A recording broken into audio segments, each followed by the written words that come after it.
Hey everybody, welcome to another week of hell. This is the Muckrake Podcast. I'm Jared Yates. I'm here tonight, Hauselman. How was your weekend, man? Oh, the weekend was great. I actually had my anniversary. Hey, Mazel Tov. Thank you. It's crazy. 23 years. 23 years of bliss and love. We're so happy here at the Muckrake. A Michael Jordan, if you will. Michael Jordan. Well, we'll move very, very quickly away from the good into the bad. A reminder, everybody, go to patreon.com/Muckrake Podcast. We have been so grateful that people have been supporting this show, putting their faith in us in this hard time. And let's keep it rolling. Let's keep it growing. Keep us editorially independent. Again, we're very, very grateful for your trust and your faith.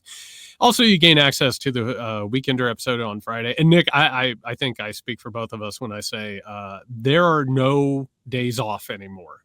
Every single episode at this point is keeping track of just a growing and mutating list of fuckery. Well, but on the flip side, then that means every day is Friday for the Friday news dump, right? It's like every day is Friday now. So, all right, great. All right, everybody, we got to talk about a disturbing escalation that has happened over the weekend. On Saturday night at Columbia University with the student housing there, Mahmoud Khalil, one of the leaders of the Gaza protest at Columbia University, a holder of a green card, was arrested as his 8 months pregnant wife protested and was herself an American citizen threatened with arrest and detainment. Since then, Khalil has seemingly been lost in the system. There are rumors that he has been moved to Louisiana with a possible deportation. His lawyer, his wife, haven't necessarily known where he's been. This has also kicked off. We didn't know what the Trump administration was going to say about this. Marco Rubio, Secretary of State, with power that he doesn't have and authority he doesn't have, has said that they're going to start revoking visas and green cards of people who are, quote, pro-Hamas, whatever the hell that means. The President of the United States of America, Donald Trump, has weighed in saying, quote, following my previously signed executive orders, ICE proudly apprehended and detained Mahmoud Khalil, a radical foreign pro-Hamas student on the campus of Columbia University. This is the first arrest of many to come. He says that he's going to work with universities across the country and going after pro-terrorist, anti-Semitic, anti-American activity, and the Trump administration will not tolerate it. Many are not students, they are paid agitators. Nick, this is an escalation of something that we saw coming, something that we have heard that they were going to do, and yet watching the United States of America disappear a person with legal constitutional protections is infuriating and also just beyond disturbing. Chilling. It's chilling. It's exactly what we've seen in other countries that are taken over by authoritarians. And the question then that you have is why? Why him now? Why is he the first, right? They clearly didn't have any background on him because they didn't do that much research. They had no idea what his status was. Yeah. They thought he had a student visa. They're like, well, your student visa is revoked. You're coming with us. And he goes, what are you talking about? I have a green card. Oh, well, that's revoked too. Like they basically over the phone, they're calling people and trying to make all this happen at once. It's just indicative of the fact that they don't care enough to have any sense of like the things that you're not supposed to get wrong. Like I have to imagine if this gets to court, which it better get to court, as soon as they present the evidence of them not even knowing whether he has a green card, he has or whatever, that or a student visa, like they're just going to dismiss this case, like and say you're free to go and you can sue, the ICE people if you like. You know what I mean? But that's the question: is why did they pick him? I almost feel like they might have picked him because it was easiest to find his address. Well, I mean, I think that there might be some validity to that. I also think it doesn't hurt that he is a Palestinian. Mm-hmm. And I think it's very, very clear at this point that the Trump administration, and again, we're talking about authoritarianism here, which is how these people work. They look for divides and weaknesses. In this case, what we're watching is the beginnings of an authoritarian program to deport people, to disappear people, which is a hallmark of authoritarianism throughout time. Every regime does this. They'll throw them into a maze of bureaucracy that is tuned and designed in order to disappear people, in order to torture them, in order to deny them rights and protections.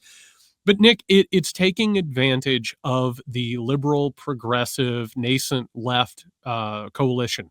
And what happened last year, especially during the student protest of the atrocities in Gaza, And they're basically making a bet at this point that the fact that Khalil is Palestinian, the fact that he is engaged in these protests, and the fact that there has been that schism within the liberal coalition, that people aren't going to push back on this thing. That a lot of people are going to say, you know what, good riddance. They're not worried about it. And over time, they can continue to encroach. And in the old analogy of the boiling pot, just turning the temperature up over time. And we cannot allow that to happen. This is a red line in the sand, and there's no going back if we're going to continue down this road. Oh, absolutely, because there's no reason to think that they wouldn't stop at just Hamas supporting rallies. They could go into the gay marriage. And by the way, Hamas supporting is like fighting in their territory. This was a Gaza protest. It wasn't a pro-Hamas protest. Right. And by the way, like I am officially anti-Hamas. I think that they have forfeited their right to have any dominion over anything going on in Gaza as a political party. But I'm certainly can't tell anybody that they can't. You could march in favor of Hamas. Like that's supposedly legal in this country, and you should. We have people with Nazi signs and Nazi flags marching around the United States of America. Right. It's I think it's horrible, and you heard some really incendiary things on Columbia's campus, and I sort of shook my head at that, but I also said they deserve protections of the Constitution to be able to do that, and then hopefully learn a little bit more about stuff maybe they don't want to support that. But the point being is that it is chilling, it's scary, especially when they're saying this is just the first. They're going to get more people, and that's. People want to try and just sort of poo-poo this and say, oh, it's just a one-off and whatever. But not only is it they're threatening to do it more, but it's going to try and dissuade more people from having these rallies. And so in theory, and this might be part of the plan of the White House, is great. Let's get more people out there who are really upset about this vocally doing this. They'll just come to us. We'll be able to deport them from the rally itself. Like that might be what their thinking is. Well, I think there's a lot to unpack in that. First things first, I find it absolutely disgusting that Trump came out and said this is the first of many and took responsibility for this. But we're actually lucky that he did that. Like the ability of our press to really sort of talk about this and really give it the gravitas that it deserves, and to treat it the way it should, is not strong. Like it's going to be a lot of independent media. It's going to be a lot of progressives and leftists like ourselves who are going to showcase this. And the fact that Trump took responsibility for it and bragged that he was going to do it more, that's actually good in actually mobilizing people and making them understand what's occurring. The next part of this is a lot of the damage was done during those protests. Those students were brutalized by police. They were brutalized by right-wing mobs who attacked them out in the open in concert with law enforcement. And I have to tell you, and I want to remind people because maybe they've memory hold this, a lot of liberals came out in favor of that brutality. They came out and supported it and said, good riddance. In fact, a lot of people even cheered it on and even hoped that it would get worse. And maybe that even some of these students could possibly be killed in the process. It was a disgusting moment. That has dissuaded people from protesting. It's dissuaded people from stepping up, going out in the streets, and it's part of a large, quiet intimidation that's taken place. Mm-hmm. As law enforcement has been armed to the teeth, they've become a domestic army that goes out and takes care of these people and is part of the authoritarian project. This has been building for a long time. The last thing I want to mention on this unpacking is this, Nick. We talked about this last week, which was Columbia University was being targeted by the Trump administration. They had $400 million in federal funding taken away. And by the way, do not cry for Columbia University. They have a $14.8 billion endowment, and it's growing. So on one hand, that's bad enough. The next is what Columbia did, which said immediately, we will cooperate with the Trump administration in all of this. It's likely that they worked with the Trump administration in order to facilitate this arrest of Khalil. We'll find out whenever more details come out. Right. Yeah. Well, I just want to say that this is part of the institutional administrative capture that I've been talking about, which is we are going to see the institutions throughout the country get in line and help the authoritarian project as it happens.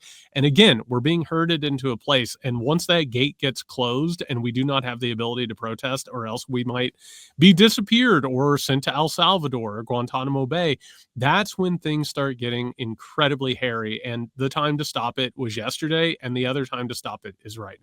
Right. And they're attacking the soft targets, right? It's easy That's to right. kind of go after the universities, threatening hundreds of millions of dollars of funds, revoking it from them. I do feel like even though the endowment is so large, that money that they were using at Columbia was for very specific purposes that helped the student body, which go away. I don't think that they're going to take it from the endowment and then replace it and then continue those programs, right? Like they might, but it just feels like they're just going to be like, sorry, the government's not giving us that money anymore. It's too bad for all those groups that were getting that and benefiting from it. So, but this notion of like, yeah, like the order they're going through, I actually ran it through ChatGPT. I said, read Project 2025 and then outline the list of things that they're doing that's exactly like that. And it was staggering. Yep. They're following this exact playbook. This was exactly part of it, which tariffs were the number one thing, and then protesting and cracking down on protests. This is, interestingly enough, protests on college campuses. Is it fair to say that they were a lot more impactful during the 60s? I mean, I think they've been impactful overall. I mean, we've talked about that, the fact that these are laboratories of popular dissent and also the beginnings of leftist thought, anti-capitalist thought. Mm-hmm. I mean, we look at that time period and we see it because a lot of people, and the history on this is really, really twisted. The reason why the protests on college campuses were so effective was because there was a military draft that was going to go after them and the people that they knew. And eventually that was taken care of by getting out of Vietnam and also FBI and CIA-led programs, as well as the beginning of individualistic capitalistic consumption. So the whole point here is we could have a full-blown movement at this point if they hadn't have been cracked down on and if we wouldn't have turned our backs on them and if people hadn't betrayed them. We could actually be watching something completely different right now if we would have realized that, yeah, this was something that deserved protest and it did deserve a movement of its own. For sure. And then, the Vietnam War itself was also the last step of that, where they were going to be sent off to fight in that war as well, which is the draft, basically. That doesn't exist now. And so the counterpoint to what you just laid out would be let them have their protests. Yep. They'll put their things on social media, and that will die out anyway, because eventually perhaps the momentum will just fade after enough time. They have to get back. Yeah, I mean, you either let it grow or you let it fade. You see what happens, as opposed to having people go in and crack skulls and hurt people. I mean, that's what is supposed to happen within a democratic society. Yeah. So my point was, if I was trying to figure out a way where gosh, God forbid I'd ever have to have a mindset of like Trump. But, I think his mindset's rooted in some other era of time long ago, where, he even used the word agitator, didn't he? I think they said agitator, which is right from The Graduate and right from, the counterculture in the 60s. I would argue that they're making it worse if their ultimate goal is to try and tamp down this protest and this movement against the government. They're doing a lot worse by doing what they're doing now, arresting people and keeping in the news and making it more of a thing. Khalil is now going to be a cause célèbre. Like they're going to have a big. I mean, again, I'm praying because again, the Justice Department is now under the control of the White House. So it's conceivable that he doesn't get his day in court. He'll be out of the country before they have a chance. And then at that point, how are you going to get that going if you can't get back in and pursue that case?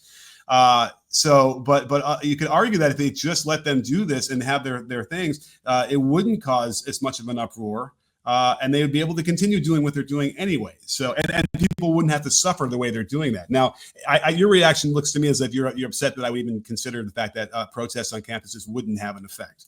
Well, no, I mean, if we are going to have some sort of a movement against this thing, that is one of the places where they would take place. I mean, you and I, we went rounds on the protest last year, and there were different reasons for that. But like, if you are going to have something that actually pushes back, you have to at least have some sort of a youth movement. That's the way these things take place. And I just want to say a couple of things very, very quickly, just to put a bow on this before we move to the next topic. If he is deported without his day in court, we're talking about a possible death sentence. We're talking about a person who would be targeted if they were deported.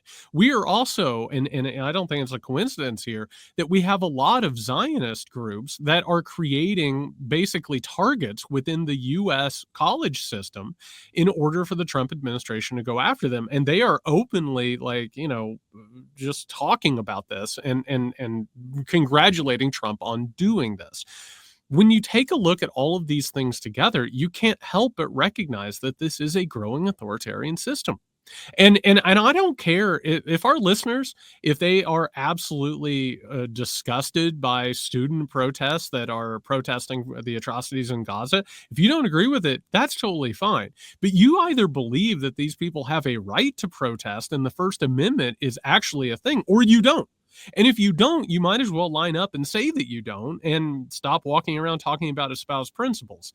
Like the matter that actually took place here and the cudgels that are being used, pro-terrorist, pro-Hamas, enemy of the state, whatever it is, those are the same rhetorical cudgels and weapons that were used to get rid of all leftist and immigrants back in the early first Red Scare, that were used to go after people during the War on Terror and during the 1960s, 1970s, you name it. This is an ongoing project. And quite frankly, this is something that we should all be standing up for.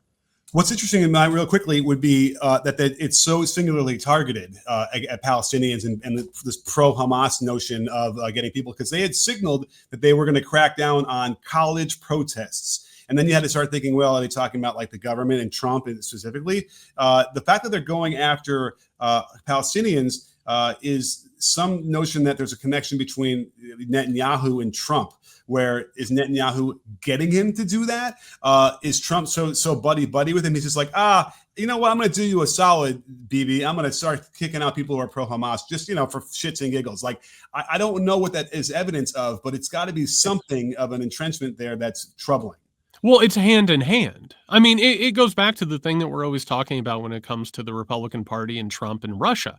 They're part of the same project. And I'm not talking about Israel. I'm talking about Netanyahu. I'm talking about the other international authoritarians who are openly corrupt. And by the way, they use nation states like Israel and the United States of America and ideas of patriotism and Zionism, whatever it is.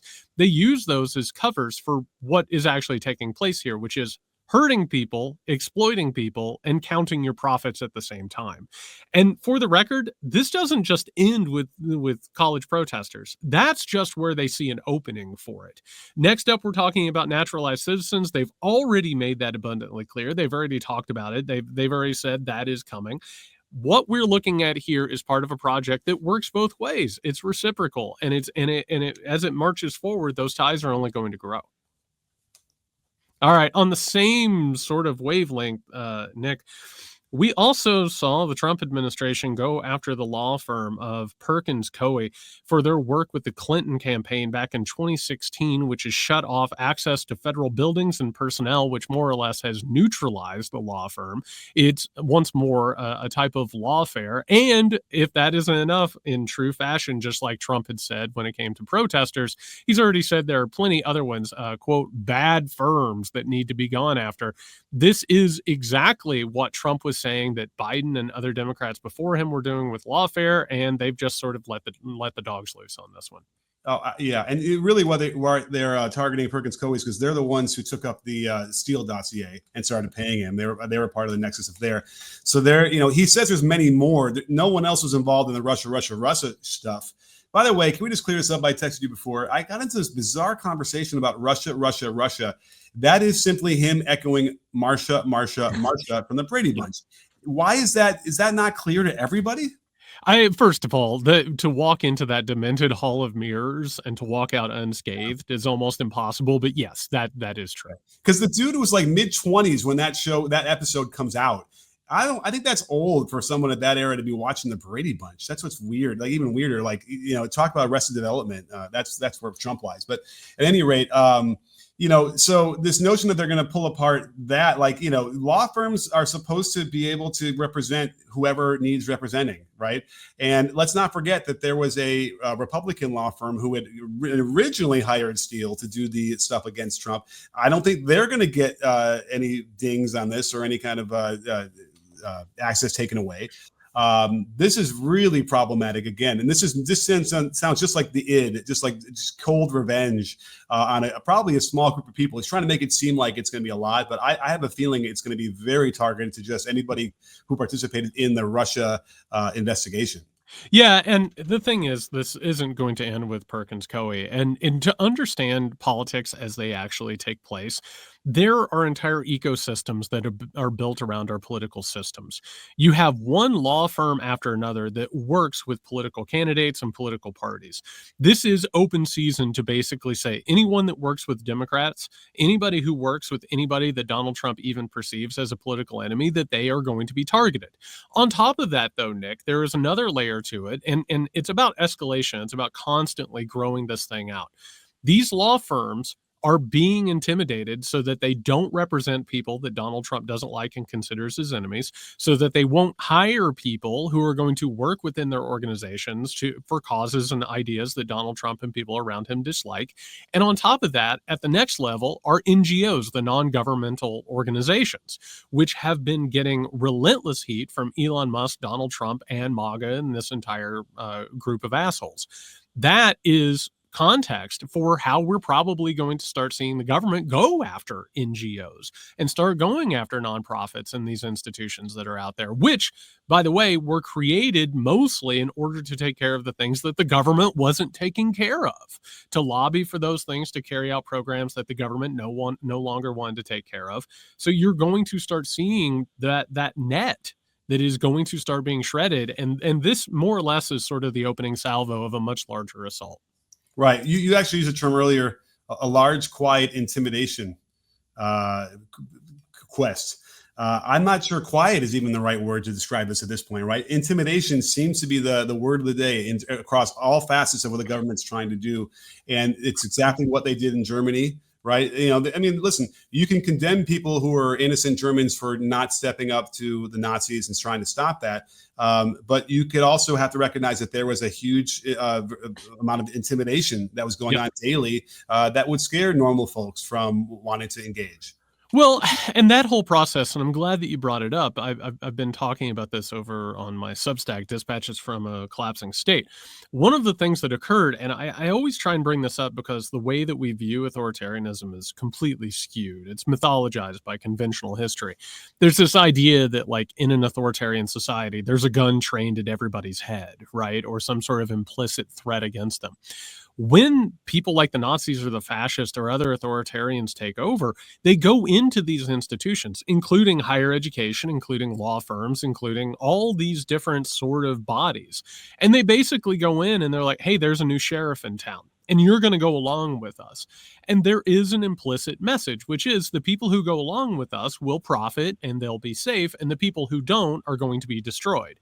And so what happens is you make an example out of one university like Columbia, you make an example out of one law firm like Perkins Coie, and all of a sudden the rest of them are like, holy shit, we don't want to deal with this. And then instead of being put in the spotlight, they go along with it and they start to, capitulate and advance. And we're seeing that take place. And quite frankly, Nick, I just want to remind people, we're less than 2 months into this thing. And it is going gangbusters at this point, how quickly and how aggressively they are at doing institutional administrative capture. Right. And you can also think the connection is not only are they going to capitulate and go along, because if there is a group of people who are completely risk averse, it's lawyers, right? They never want lawyers and universities, for the record. Okay, just to go ahead, for the top, and so they won't take clients that would have any whiff of any kind of controversy there. So now you're talking about, like, the first thing we spoke about, where this guy is Khalil Mahmoud is getting, needs a lawyer. Well, are they going to want to represent them? Are they going to be the next in line if they represent him in a court of law to try and get him out of the deportation that they're going to put him through? That's a real concern, because these are the citizens that need representation and need brave people who are going to step up and give them that and win in court. Whether they do win in court now is a whole other situation as well, where there seems to be enough judges that haven't been turned yet, but that's going to change as we go further. And they're being intimidated as well. Them and the people around them, their families, their communities, they're being targeted as well, being told that violence could be visited upon them. They could possibly be impeached. God knows what else could possibly happen. And a regime like this, we were talking, about Mahmoud Khalil. We were talking about Perkins Coie. Like, one thing that happens in all of this, Nick, is they don't need a reason to go after people, but they'll create the reason. You know what I mean? Like, we even saw, oh God, I've memory hold this guy. The mayor of New York City. Why have I forgotten his name at this point? Adams? Yeah, Eric Adams, this completely corrupted asset of the Trump administration. You know, he was talking about this extra legal detainee deportation process with Khalil, and was like, oh, he had a gun, he had to go. There's no proof that there's a gun. They're talking about pro-Hamas like feelings or whatever. They'll just manifest something, then say that he has ties to Hamas or whatever. You know, when it comes to Perkins Coie, they have access to all this information in the government at this point. They're ransacking it. They'll create a reason to go after these people. They'll create a reason to impeach judges. Like, it is completely rigged top to bottom. What's fascinating about this is, remember when we were having the hand-wringing episodes after 9/11 about how much the government can spy on us to make sure that we are safe? I think you and I were, and a lot of other people were, and others were just like, yeah, absolutely, this is necessary. But yes, right. I do remember that. You know, there were some abuses, but it wasn't like systematic like this. This is what people were really talking about, I suspect, when they were worried about letting the government, you know, be too involved in our data and our what's behind the scenes. And so here's the real abuse. I mean, listen, we can argue that there was lots of abuse going on or in 2002, 2003 up until the war, but it's now coming to fruition, years and years later. Well, for the record, just because you just brought up something essential, this is what I keep talking about when it comes to authoritarianism and neoliberal global authoritarianism being a boomerang. Because those abuses were taking place in the United States of America, but they were scant compared to what was happening around the world. And as those systems were being created and being done on other people where we couldn't necessarily see them or know about them because they were being disappeared, Nick, they were being shuffled around an authoritarian administrative system and being sent to black sites and being tortured and being terrorized and having no rights whatsoever. Like, eventually this was always going to come back around. It just so happens that it took a while to get here, and the construction of it is absolutely terrifying. And you just reminded me, did you see that, like, they're trying to sell a whole lot of federal real estate and a lot of buildings? Yeah, and they revealed a CIA black site. And there's a theory about why that happened, because they're looking for the term black, and they just assumed it was about black people. Like, or, I mean, that's as legitimate as any other theory I'm hearing, especially because we talked about how the Enola Gay was removed as a picture because the word gay is in there. I choose to believe that, which actually makes me I have a point I wanted to make that, I thought maybe we'll get through a show without talking about him, but let's just call him Doge. Doge, they don't have any attention to detail. No. And they have no regard for human life.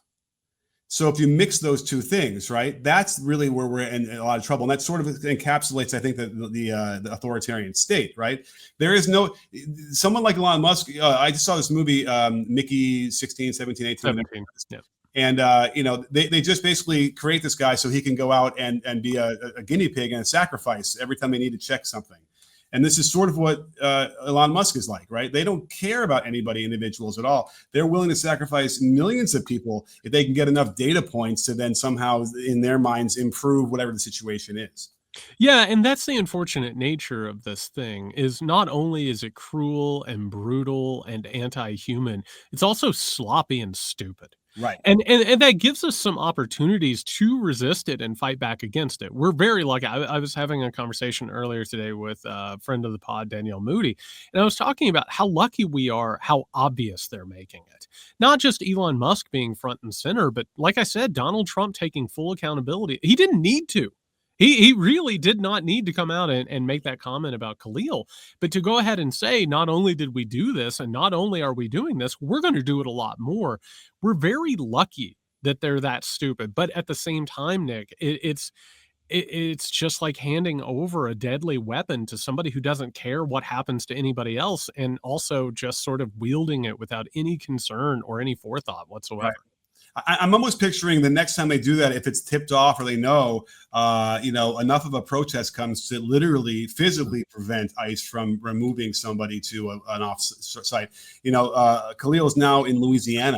Well, we think he's in Louisiana. Oh, well, I mean, that makes sense to me, to get him as far away as possible from his home and from anywhere he has support. I have to tell you, Jared, and this is terrible, when he's there that far away, like he might not be in the country anymore at this point. I think it's probably what you were trying to say.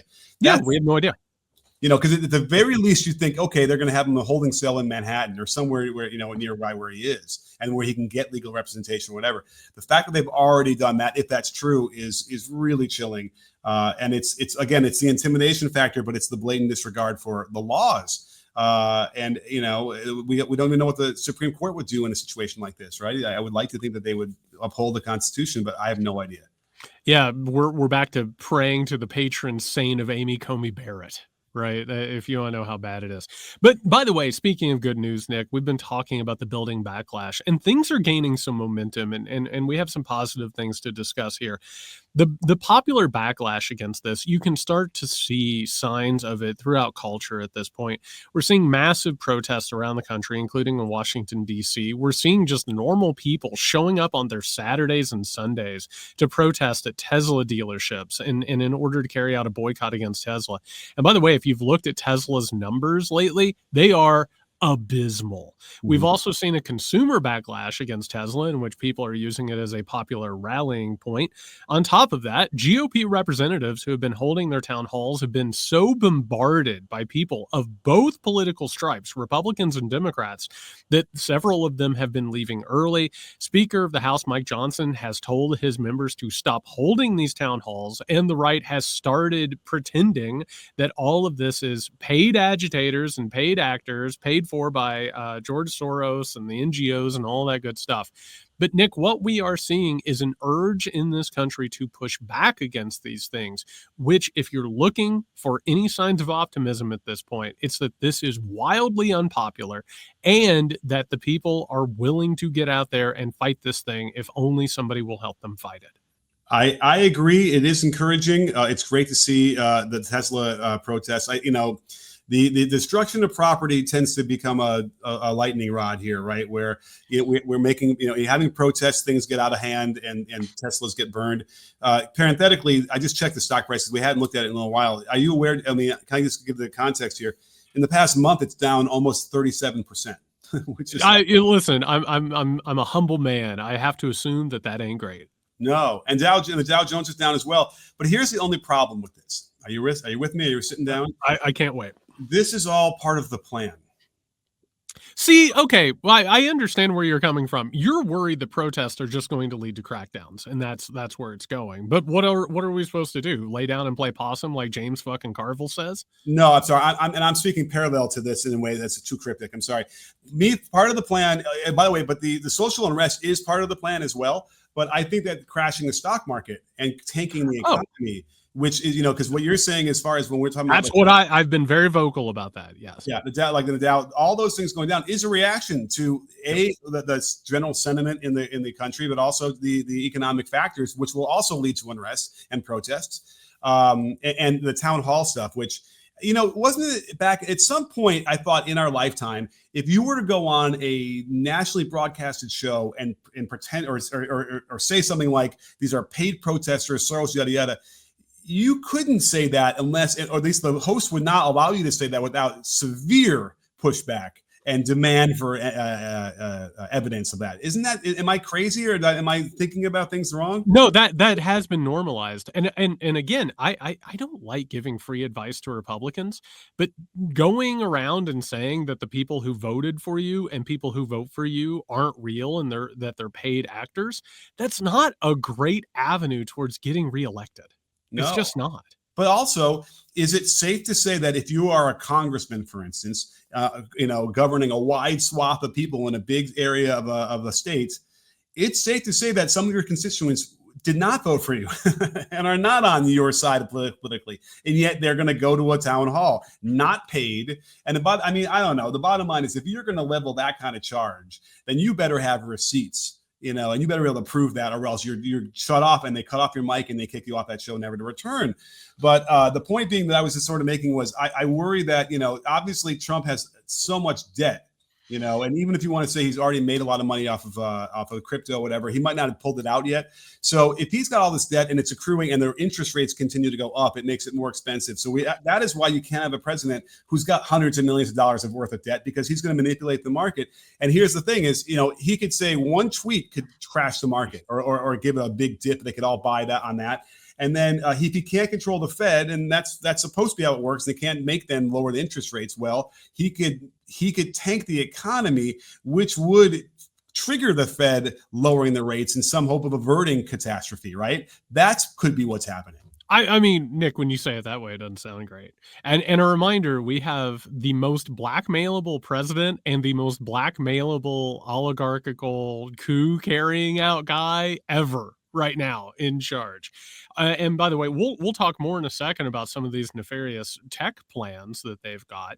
They definitely want to tank the American economy. And for the record, you just said one tweet could do this. Trump going on Fox News this weekend and acknowledging that there could possibly be a recession. And what have I been saying, Nick? The best case scenario might be a recession. That might be the best case scenario about what's going on right now. It's already caused the economy to free fall.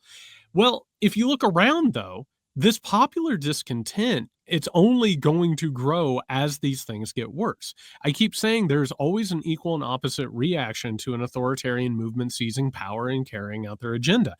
Nick, we could sit here and talk about damage to property all day long, but I think it's undeniable that setting fire to Tesla charging stations in Europe, Teslas are being destroyed and set on fire. We've been seeing videos of yachts being set on fire. I mean, police are having to be called to Tesla dealerships in order to protect private property. Those things, when mixed with the popular dissent that we're seeing going into these town hall meetings, going to these protests. I mean, Bernie Sanders is on his Stop Oligarchy tour right now, and they're getting multiple thousands of people at each one of these. The one that took place this weekend in Warren, Michigan, had to be moved multiple places to accommodate people. Eventually, 10,000 people in that small place came together for this. People are desperate for something. There is a will here. And I would go ahead, as a leftist, go ahead and point out class consciousness is growing. People who are realizing that this is an oligarchical coup that is dressed up in a faux populist movement, people are starting to understand that the rich are getting richer and that they're destroying the social fabric of the United States of America and trying to do it around the world. I think that this is a reason to be optimistic. Yeah, I mean, the only thing I'm worried about then is, okay, great, we have the technology and the connection between people. Like, you can create your own, environment, your own area to live in, your own police, your own whatever. But that can be exclusionary as well. That could quickly turn into a really bad experiment. But I'm already envisioning like California being that way. Like, California is going to be its own oasis that has to stand up to all these things and be a place where you can, they have the kind of governing that you want versus what's going on in the rest of the country. I love it when we always bring it back around to California Corner. That brings us to the last segment, which is something I've been keeping an eye on, and I was very upset to see this show up in Wired. A report by Carolyn Haskins and Victoria Elliott reported on, quote, startup nation groups who are in talk with the Trump administration to create what they're calling freedom cities. Prospera, the Frontier Foundation, and a whole bunch of other tech assholes are trying to create these little breakaway special cities possibly on federal land that would be free of government oversight and regulation. And folks, what are they wanting to do there? Just sort of unregulated human experiments, libertarian dystopian shit, creating nuclear power facilities without regulation in order to power AI programs, gene therapy, total corporate control. And here's the bad news, Nick. The Trump administration, not only are they having these meetings, they're very excited about the idea, and Donald Trump has already pledged his support a couple of years ago. So this thing, it seems like something that they're going to try and make happen. I mean, it just shows you how desperate people can be, right? To get anywhere else but where they are and have by the way, I think it's a distinctly American thing, or maybe it's not, but it seems to me where, the dream of getting out of where you were born, right? And leaving that and getting to a better place, right? I think the reason why that dream is so prevalent is that because so many people are born in shitty situations, right? Like, that's sort of the issue there. And here we are, another thing where it's like people long for some other, sci-fi version of life that would obviously be better. But I can't imagine what those experiments are going to be and how inhumane it would be without any regulations or anything. Yeah, just makes me think about another group of people who put together a bunch of unregulated human experiments and how that turned out. A few notes on this, Nick. First of all, I've been following this for years now, this whole like libertarian Peter Thiel tech oligarch bullshit. This idea of creating a network state which would move beyond the nation state. That way there wouldn't be any sort of regulation or oversight, and also the getting rid of pesky things like representative democracy and democracy in general. A lot of this, by the way, Nick, is patterned after Chinese special economic zones, which are little carve outs that the Chinese government has created in order to facilitate sort of their dictatorial controlled capitalism. And it's very weird looking at it now that what they're trying to create here is another such circumstance, which is there will be cutouts within the United States of America that are under control, much like fiefdoms, almost like a tech feudalism, so to speak.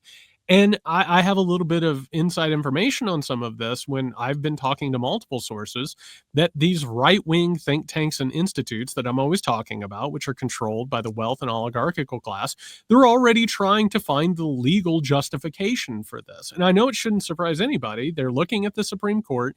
They're figuring out the right case to bring. And quite frankly, they feel like they've got a pretty good road to it at this point.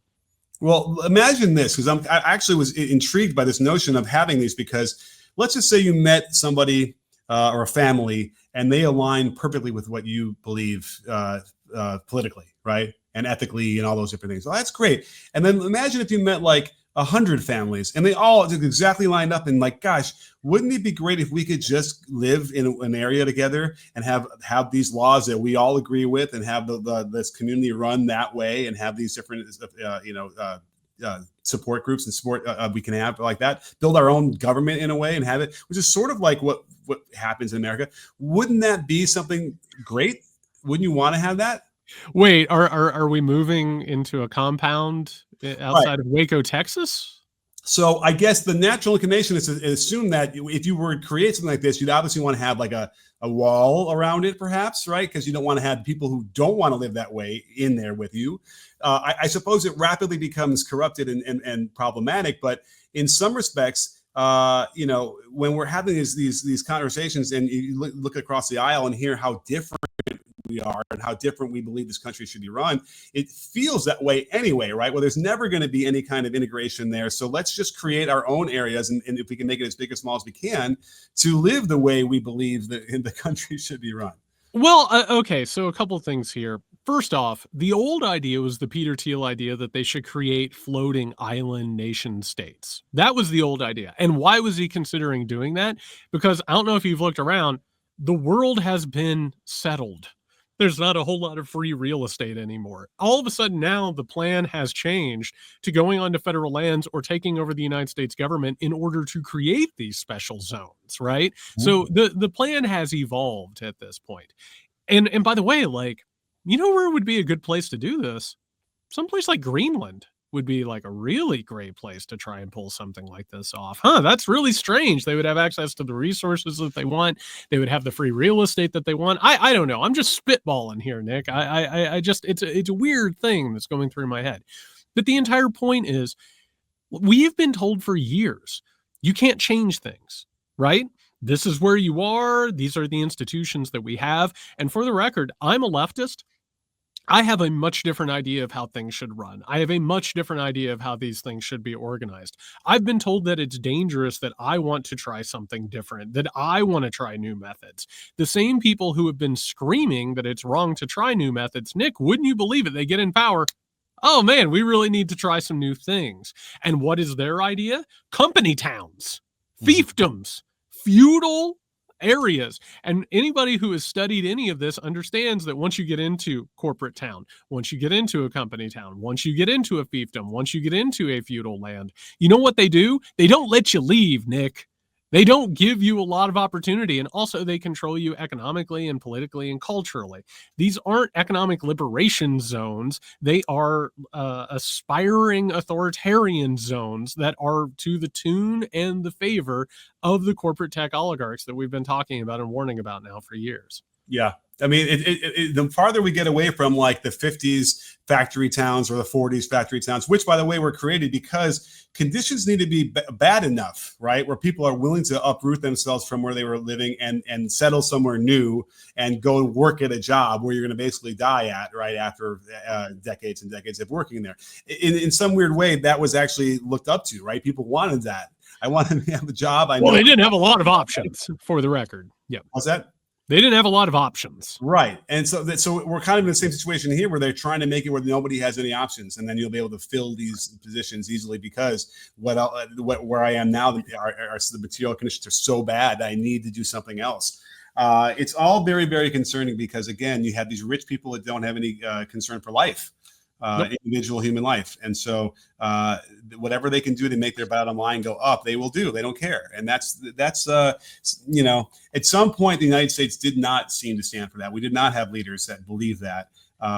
You know, Kennedy comes to mind in theory, right? Because of his ability to stand up and not get engaged in a nuclear war with Russia, because he believed in the sanctity of human life for both sides.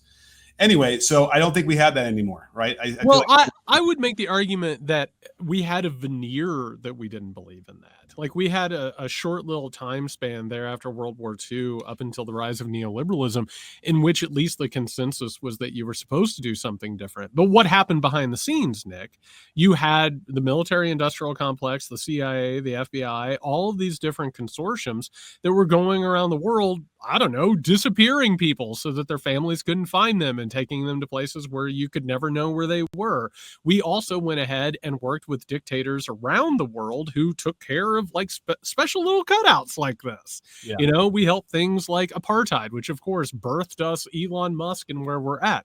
The problem was that we had this duality that we never figured out, that we actually needed the veneer more than we needed what was happening behind the scenes.